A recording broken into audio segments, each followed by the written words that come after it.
యేసు రక్తమే జయం. పరిచర్య. Praise the Lord. మార్చి 29వ తేదీ 2025.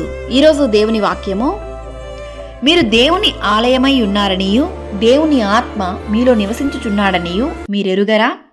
1 కొరింథీయులకు రాసిన పత్రిక 3వ అధ్యాయం 16వ వాక్యము.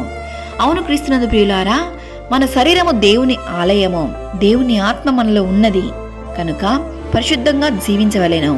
దేవుని ఆలయమును ఎప్పుడు పరిశుద్ధముగా చూచుకోవలెను. ఎవడైనాను దేవుని ఆలయమును పాడు చేసిన ఎడల దేవుడు వానిని పాడు చేయును.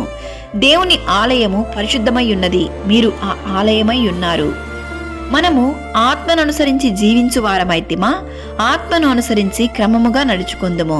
దేవుని ఆత్మ మనలో ఉన్నప్పుడు ఎటువంటి పాపము చేయము. మరియు సాతాను ఎన్ని తంత్రములుగా నీ ఆత్మీయ జీవితాన్ని, నీ శరీరాన్ని పాడు చేయాలని చూసినను దేవుని ఆత్మ ద్వారా నీవు రక్షింపబడెదవు.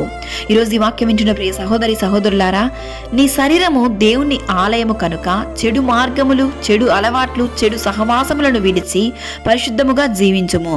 దేవుని ఆత్మ నీలో ఉండి తొలగిపోకుండా ప్రతిదినము పరిశుద్ధతను కాచుకొనుము. యథార్థ హృదయముతో దేవునికి ప్రియమైన బిడ్డగా జీవించి ఆయన నామమును మహిమపరిచే పాత్రగా అనేకులకు సాక్షిగా జీవించము.